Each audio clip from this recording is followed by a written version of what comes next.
अमेठी और रायबरेली की पहेली अब तक नहीं सुलझ सकी है। कांग्रेस की तरफ से उम्मीदवारों की करीब 12 सूचियां सामने आ चुकी है, लेकिन कहीं भी गांधी परिवार का गढ़ माने जाने वाली उत्तर प्रदेश की इन 2 सीटों का जिक्र नहीं है।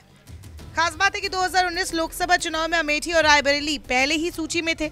सवाल बरकरार है कि क्या गांधी परिवार इन सीटों से किनारा कर लेगा या राहुल गांधी और प्रियंका गांधी वाड्रा यहां से दावेदारी पेश करेंगे। रिपोर्ट्स के मुताबिक कांग्रेस की तरफ से ये दलील दी जा रही है कि अभी तय करने के लिए काफी समय है।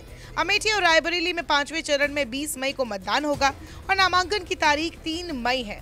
लगभग 1 महीने का वक्त है। लेकिन फिर बात आ जाती है कि कांग्रेस महाराजगंज, देवरिया, बांसगांव और वाराणसी से उम्मीदवारों का ऐलान कर चुकी है, जहां 1 जून को वोटिंग होनी है।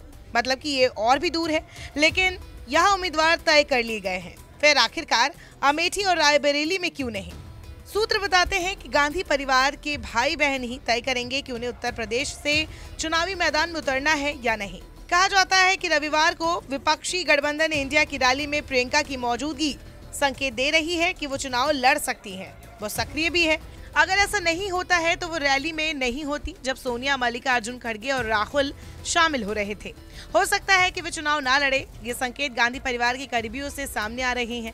कांग्रेस का एक वर्ग मानता है कि इस बात में कोई संदेह नहीं है कि गांधी भाई बहन यूपी से चुनाव लड़ेंगे और सही समय पर फैसले का ऐलान किया जाएगा। कुछ नेता तो ऐसा भी मानते हैं कि राहुल का अमेठी से चुनाव नहीं लड़ना बहुत खराब राजनीतिक संदेश भेजेगा।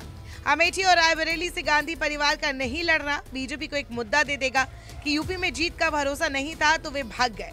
वही कुछ मानते हैं कि दोनों को प्रचार के लिए पूरे देश में घूमना है। वे अपने क्षेत्र में बंधे नहीं रहना चाहेंगे।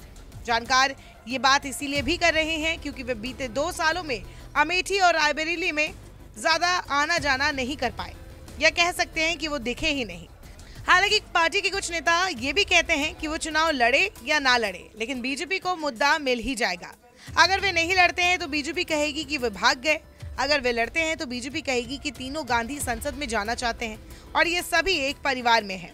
खास बात है कि 2019 में राहुल ने वायनाड के साथ साथ अमेठी से भी चुनाव लड़ा था। वहीं सोनिया रायबरेली से मैदान में थी। अब अगर गांधी परिवार यूपी से चुनाव नहीं लड़ता है तो इस धारणा को भी मजबूती मिल सकती है कि कांग्रेस दक्षिण की पार्टी बनती जा रही है। कांग्रेस की कर्नाटक और तेलंगाना में सरकार है। इसके अलावा खुद राहुल और केसी वेणुगोपाल जैसे टॉप नेता केरल से चुनाव लड़ रहे हैं, जहां उनका मुकाबला इंडिया गठबंधन के ही साथी लेफ्ट से होगा।